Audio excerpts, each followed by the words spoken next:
Que se escuche, que se escuche. Kiekari Waniuki. Les voix des peuples. Soledad, pueblo. Las voces de los pueblos. Imagina la ciudad no como un conjunto de edificios y calles, sino como el resultado de decisiones colectivas. ¿Quién vive dónde? ¿Quién tiene acceso a servicios? ¿Y quién define el uso del espacio? Estamos en Voces de los Pueblos y hoy estamos hablando sobre el derecho a la ciudad, sobre lo que implica repensar la ciudad. Bienvenidos a su podcast Voces de los Pueblos.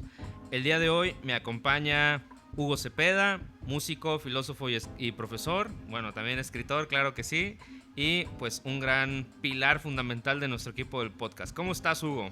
Hola, ¿qué tal, Alain? ¿Todo bien? Muchísimas gracias a toda la gente que nos escucha, a la gente que nos ha sintonizado en episodios anteriores, y aquí estamos con este tema que vamos a abordar, que es muy importante. Excelente. También nos van a acompañar a distancia Irene Aguilar, que es psicóloga social y egresada de la Maestría de Género y Estudios Culturales, y nuestro compañero querido Hazel Romero, que va a estar hablándonos desde su perspectiva como filósofo, como maestría en geografía humana, acerca de repensar la ciudad y el derecho a la ciudad.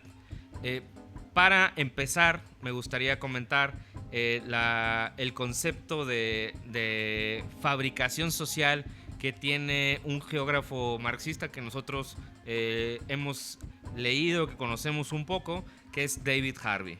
Para Harvey, la fabricación social de la ciudad debe dejar de estar al servicio exclusivo de quienes buscan beneficio económico y volver a ser un espacio pensado para las personas que la habitan. Habitar la ciudad políticamente significa entender que cada plaza, cada vivienda o cada transporte es una conquista social. No son meros objetos de consumo, sino derechos que requieren organización y participación ciudadana. Significa reclamar voz en la manera en que se planifican los barrios, en la protección de la memoria histórica, en el acceso equitativo a parques y escuelas y en la defensa de nuestras calles frente a los proyectos especulativos. Pero vamos a escuchar a nuestros compañeros. Platícanos, Hugo, ¿cómo ves esta cuestión del derecho a la ciudad? Bueno, gracias, Alain. Considero importante, en primera instancia, que hablemos sobre el ejercicio de la ciudadanía. Para eso voy a remontarme a algunos datos, de alguna manera históricos, de manera general, para poder abordar este tema. Entendiendo que, bueno, esta parte, el concepto de ciudadanía, pues a lo largo de la historia, en las polis griegas, lo que es el equivalente a las ciudades actuales, este concepto, el concepto de ciudadanía, ya se encontraba ejerciéndose y desarrollándose. Bueno, la naturaleza comunicacional del ser humano ha permitido y permite que se generen vínculos propios de una democracia en la que la ciudadanía se convierte en un factor importante.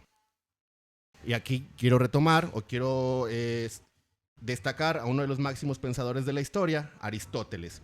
Aristóteles hacía referencia a la capacidad natural que tenemos como seres humanos para vivir en colectividad, aunque eso no es lo importante, sino poder vivir bien. Aquí en el poder vivir bien está implícita la forma en la que nos organizamos, los gobiernos que elegimos y cómo nuestra vida funciona en ese sentido. Desde mi punto de vista, es ahí donde se destaca el ejercicio de la ciudadanía. Si bien desde los griegos ya existía una marcada lucha de clases que se encarnaba en los propietarios de esclavos, quienes eran considerados ciudadanos, y por otro lado los mismos esclavos que obviamente no tenían esa consideración, ya existía una exclusión de personas de primera y otros de segunda, o tal vez ni eso, dejando claro que se pensaban dos tipos de ciudades.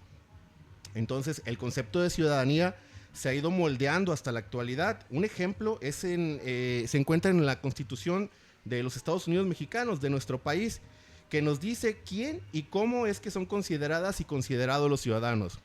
Aunque todas y todos tenemos garantizada la concepción de ciudadanía, sigue habiendo esa categorización entre ciudadanos, ciudadanas de primera, de segunda y hasta de tercera, colocando en primer nivel a las y los empresarios que se hacen de riqueza gracias a la explotación de sus trabajadores y que inciden o buscan hacerlo siempre en las decisiones que definen las dinámicas de las ciudades, convirtiéndose, entonces en oligarquías, es decir, el pequeño grupo que decide por todas y por todos.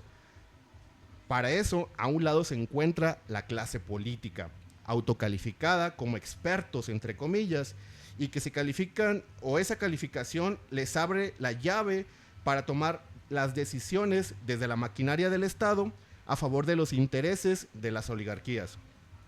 Por último, estamos los, entre comillas, sin nada, la clase trabajadora, que lo único que nos han dejado es la democracia, como herramienta de dispersión y de limitación, ya que nos han hecho pensar que ahí únicamente la democracia representativa, la de las urnas cada 3 o 6 años, es en donde se centra el ejercicio ciudadano. Siendo esto, como dice el filósofo chileno Carlos Pérez Soto, la democracia moderna pues ha seguido una historia paradójica. Mientras su concepto no ha dejado de enriquecerse y crece en su contenido, por otra parte, en su práctica, después de muchos años, muchas décadas de desarrollo democrático, se ha empobrecido profunda y progresivamente. Entonces, esta parte de la visión de la democracia como el ejercicio de la ciudadanía nos limita en la participación, en la toma de decisiones y al final de cuentas nos deja de lado en el derecho a la ciudad. Repensar el concepto de el derecho a la ciudad tiene una liga profunda con el ejercicio de la ciudadanía. Es entonces que debemos voltear hacia cómo ejercemos y cómo se nos permite ejercer la ciudadanía. Nos deja pensando muchas cosas esta participación de Hugo respecto a, fíjense cómo se vincula el origen de lo que es la política con lo que es la ciudadanía, que es algo muy actual, y además con lo que tiene que ver con el tema de hoy, que es precisamente la cuestión de repensar la ciudad. Sin duda es un tema que se nos abre como algo muy importante sobre lo que vamos a tener que estar volviendo, pero todavía tenemos algunas participaciones hoy. Vamos a ceder la palabra a nuestra compañera Irene Aguilar, que como ya les anunciaba es psicóloga social, egresada de la Maestría de Género y Estudios Culturales. Vamos a escucharte, Irene. Gracias por participar en nuestro podcast Voces de los Pueblos. Adelante. Bueno, participar en las decisiones sobre el territorio siempre va a ser pues un acto que es político, ¿no? Y además, cuando es político, pues es reparador.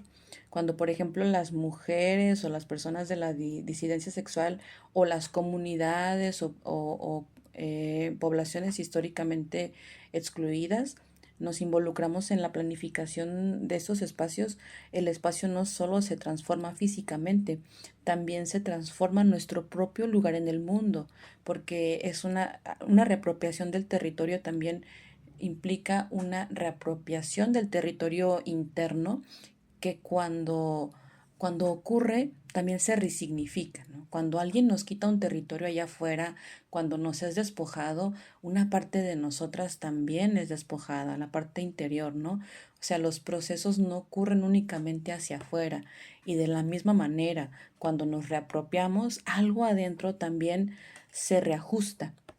El empoderamiento colectivo, por ejemplo, en estos procesos, pues permite pasarnos desde esta cuestión de aislamiento a comunidad y también puede incidir en cómo nos sentimos habitando un espacio y cómo habitar ese mismo espacio también nos puede regresar la calma, la tranquilidad, la libertad de existir simplemente sin miedo, ¿no? Y obviamente pues los índices de malestar psíquico, malestar emocional también se ven y directamente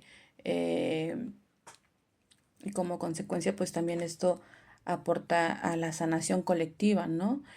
Cuando nuestras voces son escuchadas, cuando nuestras perspectivas son tomadas en cuenta, pero sobre todo cuando construimos desde el conjunto, desde lo colectivo, algo pasa, algo se transforma. Por eso estos procesos de prácticas democráticas son sumamente importantes para restaurar, ¿no? Procesos restaurativos se llaman procesos restaurativos de la colectividad que siempre nos van a devolver la ciudad, que es lo más importante, que recordemos que el espacio es nuestro, que lo habitamos nosotros, que las ciudades no son nada más la cuestión física, material, sino que es mi amigo, mi vecino, mi vecina, mi compañero, compañera, que existen vínculos, que hay afectividad más allá de cemento, ¿no? Bueno, el espacio público, como ya veníamos platicando, siempre va a estar atravesado por relaciones de poder, ¿no? Jerarquización, cuestiones que operan no solo en lo visible, sino también en lo simbólico, en lo más profundo de nuestra psique. Y desde esta perspectiva, pues sabemos que tampoco los cuerpos son neutros, ¿no? Los cuerpos también son leídos, son clasificados y son regulados según género, según raza, según clase, edad, corporalidad y expresión de género. Entonces, para mujeres y personas de la disidencia sexogenérica, el espacio público pues va a estar cargado la mayoría del tiempo de violencias micro y macro, ¿no? Chiquitas y grandotas, miradas invasivas, por ejemplo, comentarios sexualizados a las mujeres, puede haber hostigamiento policial, incluso puede llegar a haber agresiones físicas y estas violencias pues al repetirse se naturalizan y van a producir una cuestión que se llama la pedagogía del miedo, que nos va a enseñar a los cuerpos a no mostrarnos demasiado como somos, ¿no? A no ocupar espacio, a no hablar fuerte, por ejemplo, a las mujeres, o a no amar públicamente cuando hablamos de orientación sexual disidente, ¿no? Homosexual, lesbianas. Estas dinámicas van a afectar intensamente, profundamente, pues obviamente la autonomía de género, ¿no? Porque esta, pues se entiende no solo como esta cuestión de la posibilidad de existir plenamente en un lugar colectivo, sino que yo tengo que esconderme para ser y existir. Cuando, por ejemplo, una persona no binaria evita usar transporte público por miedo a las agresiones, a la violencia, o una pareja de mujeres lesbianas se abstiene a lo mejor de tomarse de la mano en lugares públicos, pues esto es una cuestión que tiene que ver no solamente con discriminación, estamos hablando de que es una cuestión estructural que afecta a la subjetividad, que afecta a la parte afectiva, la parte del deseo, la parte del goce de existir como somos. Esto, pues, obviamente es violencia simbólica y lo que va a hacer es que actúa después, o sea, cuando aprendemos que no podemos existir como somos dentro de un espacio determinado, después, sin necesidad de ejercer la fuerza explícita, se va a moldear la percepción de lo que es posible para nosotras y para nosotros. Y esa reducción de lo que es posible, pues va a ver mermada nuestra vida emocional y va a restringir como consecuencia también nuestro derecho al espacio libre y autónomo, ¿no? O sea, es una cadena de diferentes consecuencias que van mermando, que van afectando al final la salud emocional, especialmente de personas que no se adhieren a esta cuestión de la heteronormatividad. Frente a la exclusión urbana, pues obviamente no van a bastar estrategias de afrontamiento individuales, ¿no? Porque esta es una cuestión estructural. Lo que siempre es necesario son herramientas colectivas, o sea, comunitarias, la cuestión crítica que nos permita comprender, primero que todo, que el malestar no es personal, el malestar es colectivo, es estructural. Pero sí, ciertamente algunas estrategias útiles pues pueden ser, por ejemplo, esta cuestión de cartografías emocionales, participativas, donde las personas puedan dibujar, no sé, compartir cómo se sienten en distintos lugares de su ciudad, visibilizar esta cuestión de dónde se sienten más seguras, dónde se sienten incómodas, dónde se sienten en peligro, para visibilizar zonas de miedo, por ejemplo, zonas de exclusión, pero también visibilizar que hay zonas donde sí es posible esta cuestión de la sensación de seguridad. ¿Esto con qué motivo? Bueno, porque estos procesos, que son procesos colectivos de reapropiación del territorio, lo que hacen es mostrarnos que necesitamos como colectivo tener estas estrategias y buscar formas que el mismo Estado no nos brinda, ¿no? Para poder intervenir esas zonas que necesitamos volver a construir o reconstruir este tejido que nos lleve a estar pendientes los unos, las unas de las otras, para que nos cuidemos entre todas, ¿no? Porque la cuestión del cuidado aquí es sumamente importante a la hora de reconstruir la colectividad. Eh, Hay, por ejemplo, estrategias que obviamente el arte siempre va a favorecer, que tiene que ver con pintar murales donde a lo mejor hay más violencia, donde hay, donde se pueden hacer, por ejemplo, caminatas domingueras, no sé, hay un montón de cuestiones que tienen que ver con cuidado y autocuidado colectivo y con derecho al espacio que se trabajan desde el cuerpo individual, desde el cuerpo colectivo y desde las prácticas de reconstrucción de tejido social, obviamente, ¿no? Y aquí, pues, la integración de diferentes formas de cuerpo, diferentes formas de expresión de la subjetividad. Estamos hablando acá de la cuestión de diversidad sexual, sexogenérica, disidencias, mujeres, distintos colectivos, colectivas que podamos ir integrando en nuestra perspectiva y en nuestra mirada que únicamente desde la colectividad es posible transformar y reapropiarnos de un territorio que es nuestro. Bueno, el diseño urbano, pues obviamente no es solo técnico, ¿no? Siempre es ideológico y siempre es afectivo. Obviamente la forma en la que se organiza el espacio, pues donde hay luz, donde no, qué zonas tienen vigilancia, cuáles a lo mejor tienen presencia policial, qué espacios tienen baños públicos, qué transporte es accesible o espacios para el descanso, va a determinar muchísimo más que solo cómo lo transitamos, ¿no? Va a condicionar nuestras emociones, va a condicionar nuestro sentido de pertenencia sobre todo y pues como consecuencia nuestra salud mental. Para muchas mujeres y personas de las disidencias sexogenéricas que son LGBTQ+, la ciudad, obviamente, o sea, para nadie, pero especialmente para esta población, la ciudad no es un espacio neutro ni seguro, jamás. Es un espacio que constantemente exige que tengamos estrategias de supervivencia, por ejemplo, elegir rutas que puedan ser alternativas a las que son más cómodas, ¿no? Evitar salir de noche, por ejemplo, modificar la forma de vestirnos, sostener a lo mejor nuestras pertenencias de una forma que sea menos visible por si acaso hay a lo mejor delincuencia o, por ejemplo, para muchas mujeres es común caminar fingiendo que estamos llamando por teléfono, ¿no? Para sentirnos más seguras. Y estas decisiones cotidianas que parecieran muy pequeñitas implican un nivel de estrés psicosocial que es constante, es decir, como gotero, ¿no? Que no siempre es visible, pero que va a estar generando agotamiento emocional, ansiedad anticipatoria o también incluso síntomas que pueden ser depresivos, ¿no?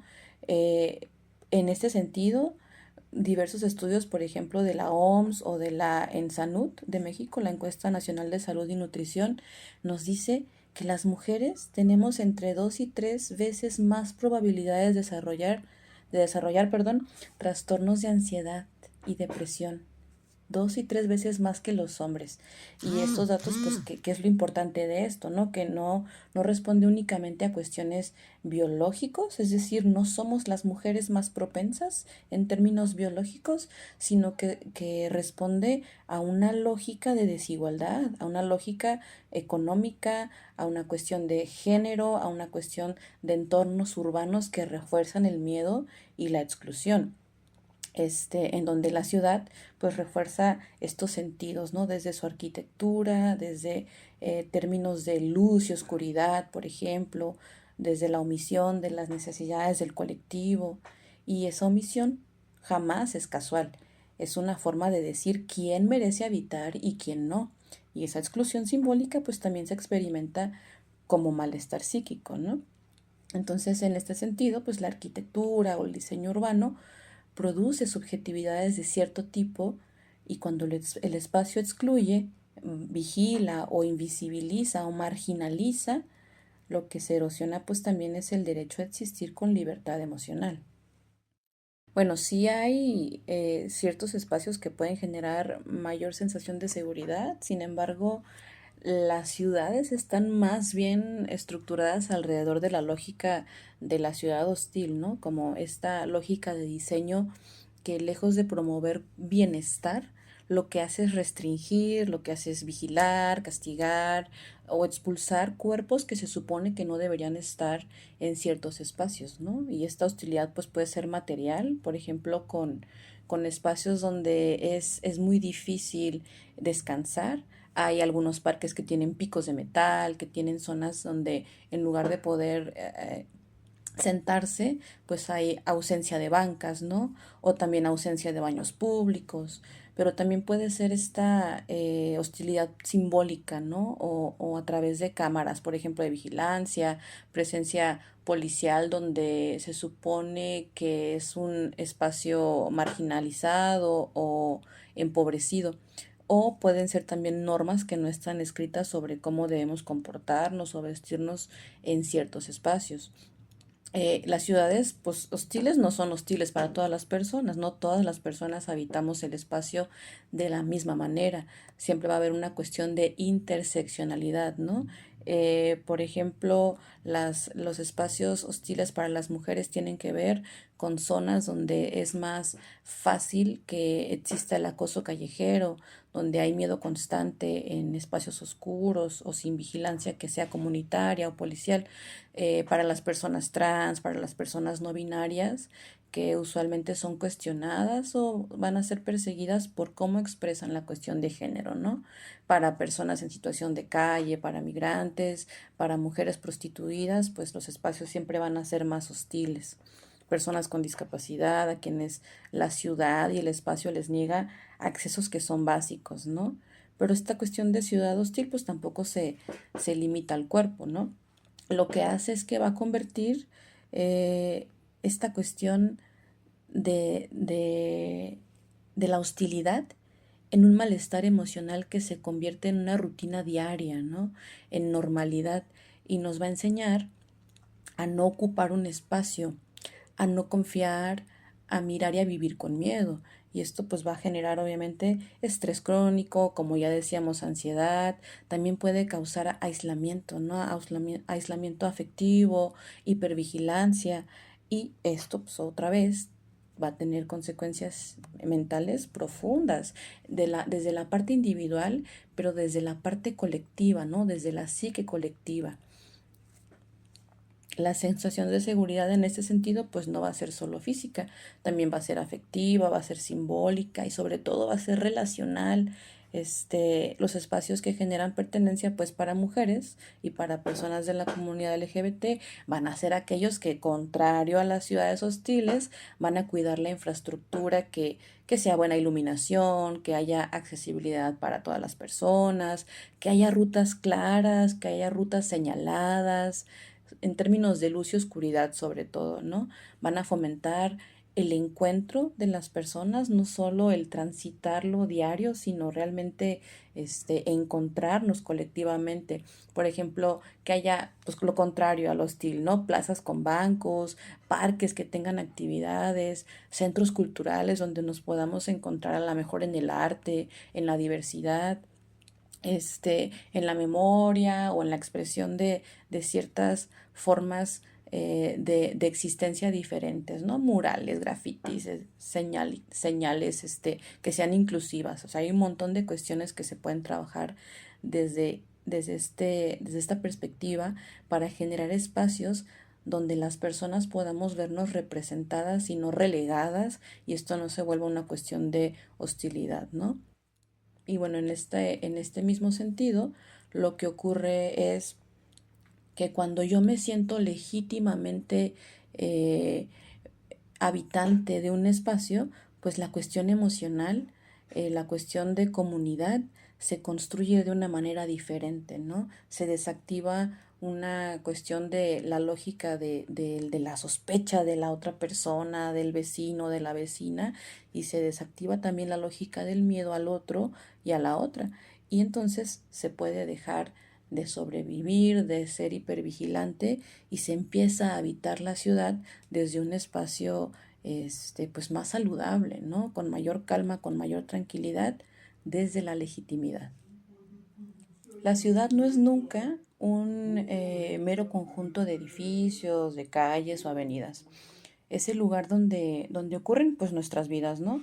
Y aunque pudiera parecer que se reduce únicamente pues a esta cuestión material, en realidad la ciudad, el espacio, siempre es un entramado de relaciones de poder, de afectos y además de regulaciones.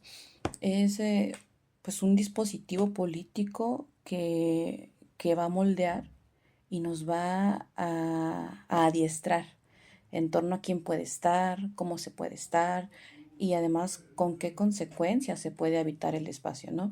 Por lo tanto, pues es siempre, siempre, siempre importantísimo nombrar el hecho de que la ciudad nunca, jamás es neutra.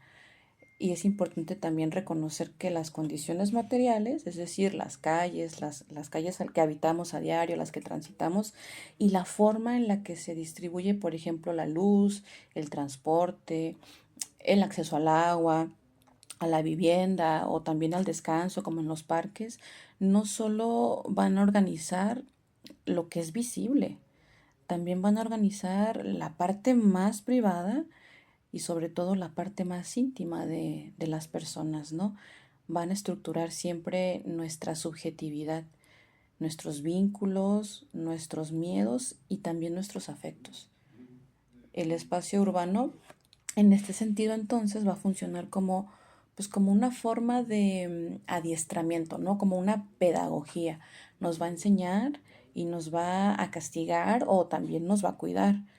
Por ejemplo, una banqueta rota no se trata únicamente de infraestructura deficiente, sino que es una forma de exclusión hacia personas con discapacidad o hacia personas mayores. Un parque que no está iluminado no va a ser únicamente una cuestión de omisión en términos técnicos de luz, va a ser una manera de decirle, por ejemplo, a las mujeres, a los niños o a personas de las disidencias sexogenéricas que no son bienvenidas de noche. Y todo esto, pues obviamente tiene consecuencias en nuestro cuerpo y en nuestra mente.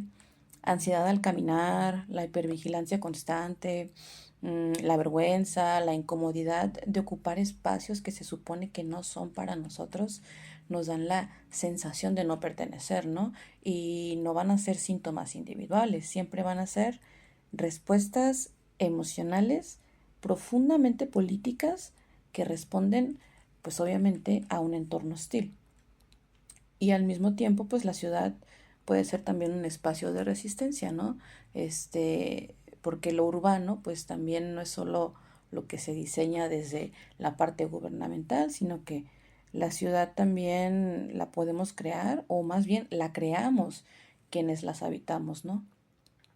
En este sentido, pues si hablamos de salud mental, debemos hablar también siempre de territorio, porque la salud emocional, la salud mental, no se cultiva nada más individualmente, ¿no? Se construye también en la posibilidad que tenemos de habitar espacios que no nos duelan, que no nos expulsen y que nos permitan respirar, que nos permitan amar con libertad y sobre todo también descansar. Excelente, gracias Irene por tu participación. Sin duda, esta perspectiva que nos proporcionas nos abre también otros panoramas y nos deja con otras ideas que tenemos que estar desarrollando más. El compromiso y las tareas que se nos vienen, pues cada vez nos parecen más complejas, pero al mismo tiempo como que estas más dudas que nos abren, nos plantea que estamos caminando, que estamos avanzando sobre lo que tenemos que construir. Ahora vamos a ceder la palabra a nuestro compañero Hassel, que como ya les decía es filósofo con maestría en geografía humana, así que este tema del derecho a la ciudad y de repensar la ciudad es, digamos, su mero mole. Vamos contigo, Hazel. Gracias por participar una vez más aquí con nosotros en Voces de los Pueblos. Te escuchamos.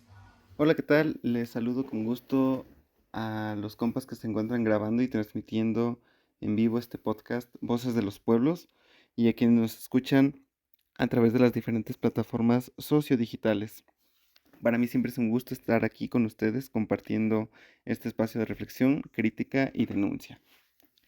En esta ocasión, el tema que nos reúne, el de la ciudad y repensar a la ciudad, es un tema que ha sido objeto de análisis y discusión de distintos movimientos urbanos y también de diferentes autores y autoras a lo largo de la historia, pero en esta ocasión en particular a mí me gustaría retomar los planteamientos específicamente de Henri Lefebvre y su obra El derecho a la ciudad, porque considero que tiene ideas que nos sirven para conocer cómo funcionan las ciudades y en específico la ciudad capitalista que es en la que nos encontramos viviendo hoy día. De entrada, una de las tesis principales de Henri Lefebvre es que la ciudad es un producto social que se transforma de acuerdo con el modo de producción, las relaciones de clase, las relaciones de propiedad y la relación campo-ciudad. Esto quiere decir que así como a lo largo de la historia podemos identificar el modo de producción esclavista en la antigua Grecia, también encontramos un tipo de ciudad que se crea a partir de estas relaciones socioespaciales de producción.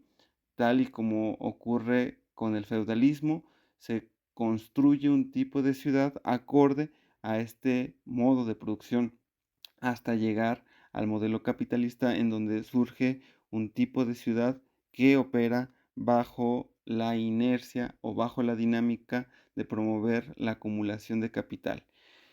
Pero a pesar de brindar esta explicación estructural, Henri Lefebvre hace un hincapié para mencionar que dentro de las ciudades también encontramos un espacio de simultaneidades.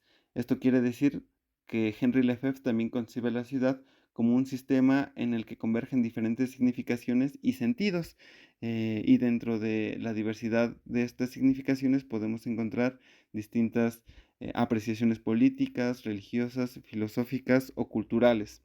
Y en cuanto a los sentidos, pues las distintas formas de percibir y sentir la ciudad, de cómo se desenvuelven los cuerpos dentro de ella. Por eso me parece que tiene una definición amplia de ciudad porque contempla un funcionamiento estructural, pero también evidencia dinámicas muy particulares en el interior del espacio urbano. Ahora, en lo que respecta al modelo de la ciudad capitalista, Henri Lefebvre retoma una metáfora nietzscheana diciendo que la ciudad ha muerto en la medida en que el modelo capitalista atenta en contra de la apropiación colectiva o común de la ciudad. ¿Esto qué quiere decir? Que la dinámica de privatización o mercantilización ha ido ocasionando un detrimento en la forma de apropiación propia de las ciudadanos y los ciudadanos sobre su ciudad o sobre las ciudades. Y esto está ocasionando también a su vez la agudización de una desigualdad socioespacial que Henri Lefebvre nos menciona se puede apreciar a través de distintos elementos o de distintas relaciones, las cuales voy a ir aquí enumerando poco a poco. Dentro de la primera podremos mencionar que la ciudad capitalista opera imponiendo la expansión de la ciudad sobre el campo y la naturaleza. ¿Esto qué quiere decir? Que la ciudad como centro administrativo, financiero, político y cultural se va apropiando y va reduciendo los núcleos rurales, los núcleos agrarios, y esto a la larga va generando una pérdida de soberanía alimentaria y distintos flujos migratorios del campo a la ciudad. ¿Todo por qué? Porque la ciudad es el modelo que se promueve es el modelo que se considera como el proyecto progresista, y lo rural, la naturaleza, es visto como algo obsoleto o como un medio que simplemente es un objeto que potencializa el desarrollo de la industria o de la expansión de la ciudad misma.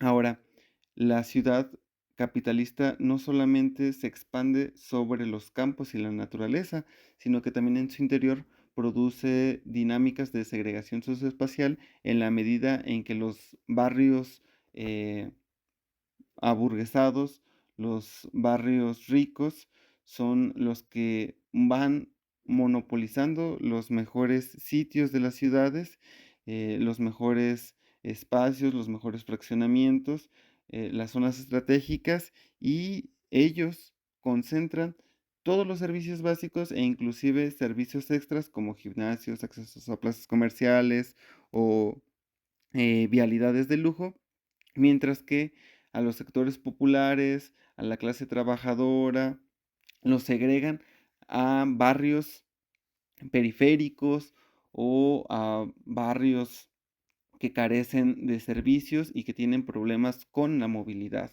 Esa es la forma en la que va operando la ciudad capitalista, segregando, y también va ocasionando la relación conflictiva entre el automóvil y los peatones, ya que como el automóvil es una mercancía que se difunde como un ideal a seguir, pues vemos que en Estados Unidos la cultura del automóvil se expandió notoriamente. Asimismo, vemos que todos quieren tener un carro, y que incluso aquí en algunos lugares de las ciudades de México o de nuestro país, vemos que inclusive hay fraccionamientos que ya no tienen banquetas, ¿no? Asumiendo que todos vamos a tener un carro para desplazarnos al interior de este fraccionamiento. Este tipo de disputas espaciales también los encontramos en específico entre varones versus mujeres, porque hay que decirlo, la ciudad capitalista es también una ciudad patriarcal, y esto que implica que todos los varones van a sentirse dueños del espacio público y van a sentirse con la seguridad de poder piropear, hablar, tocar o incluso asesinar a una mujer a plena luz del día, y no van a tener ningún elemento que les impida actuar de esa manera, porque la ciudad misma es un producto cultural que impone la visión del varón sobre la mujer, y que todo el aparato jurídico social está en su beneficio. Por eso también la ciudad es un espacio urbano patriarcal. Estos elementos también se encuentran presentes al excluir otros tipos de sectores sociales, como lo son los ancianos o grupos etarios de edad avanzada, o las infancias, los infantes, y también las personas que padecen otro tipo de capacidades, porque las ciudades capitalistas no están diseñadas para la movilidad de estas personas, sino que están pensadas con lógicas laborales, con lógicas de consumo, pero no con lógicas de apropiación para estos sectores poblacionales. Por eso es necesario tener presente que el funcionamiento de la ciudad capitalista genera toda esta desigualdad y perpetúa esta desigualdad en oposición o con el objetivo de ampliar la acumulación de unos cuantos en detrimento de las amplias capas de la clase trabajadora y las clases explotadas y oprimidas. De ahí que el EFEF ve la necesidad de incentivar el derecho a la ciudad.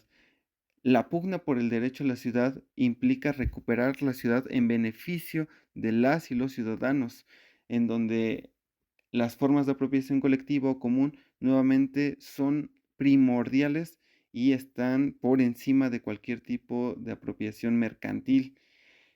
Una ciudad que funciona en beneficio de las clases explotadas, oprimidas y excluidas es la ciudad que se busca, es la ciudad que se desea, una ciudad que se desarrolle en armonía con el territorio y la naturaleza, y no que ocasiona la extinción de especies o que ocasione la contaminación ambiental. Esa es la ciudad por la que debemos luchar. Ese es el horizonte de aspiración, la utopía a la que se camina. Es el camino que nos dice el EFEF es necesario recorrer para salir de esta condena a la que nos ha llevado el modo de producción capitalista y su obra de espacio urbano. De ahí que sea tan importante repensar la ciudad y ver cómo hacer para superar las grandes contradicciones que están presentes dentro del capitalismo y su modelo urbano. Esta sería mi participación en esta ocasión. Les agradezco su atención y aquí continúo al pendiente de ustedes, compas. Gracias. Siempre es un grato placer escuchar a nuestro compañero Hassel.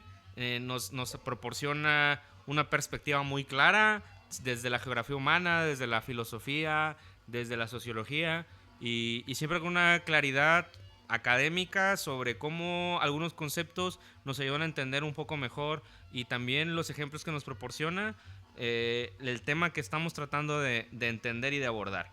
Para ir cerrando nuestro episodio del día de hoy, me gustaría decir que retomar el derecho a la ciudad implica construir mecanismos, ya sea asambleas de barrio, consultas públicas, cooperativas de vivienda, que permitan que las transformaciones urbanas respondan a necesidades reales, movilidad digna, espacios culturales, vivienda asequible, cohesión comunitaria.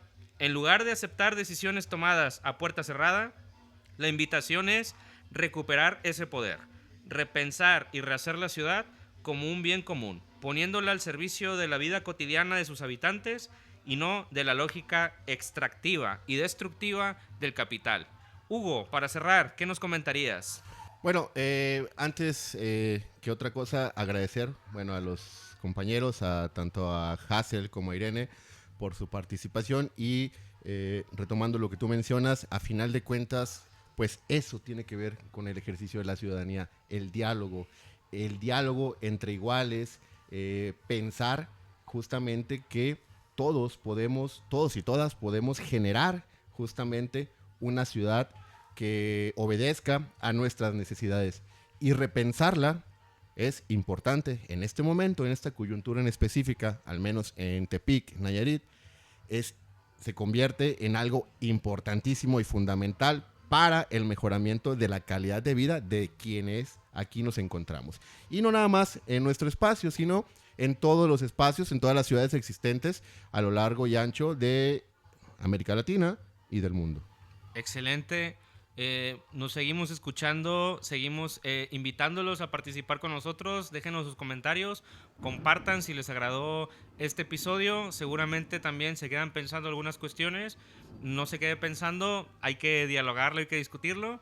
Y nos vemos en un próximo capítulo de Voces de los Pueblos. Los dejamos con esta bonita canción que nos deja pensando también la cuestión de repensar la ciudad.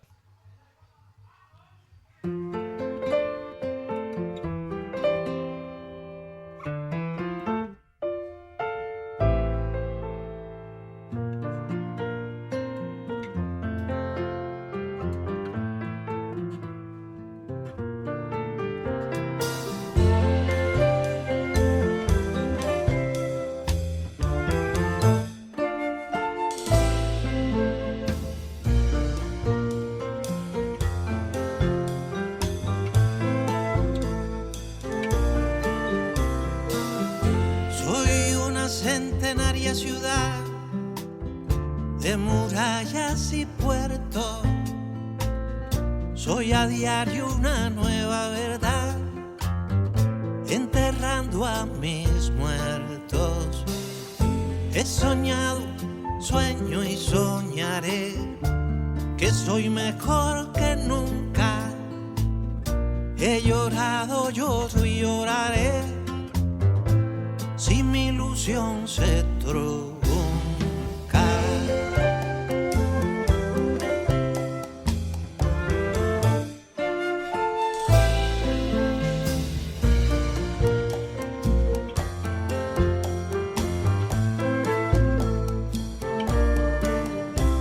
Yo vi tanto llover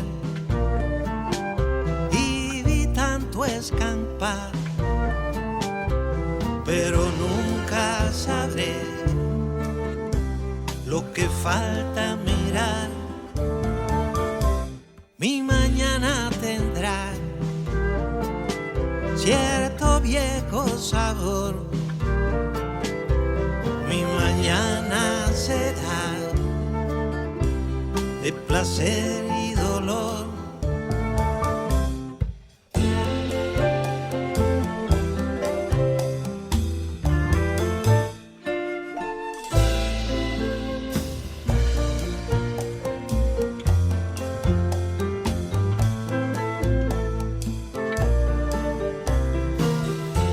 Soy una luminosa ciudad en proyecto y en ruinas, viva piedra de azul claridad, terrenal y marina. Soy una veterana ciudad, una sobreviviente del salitre del sol de la edad y de su propia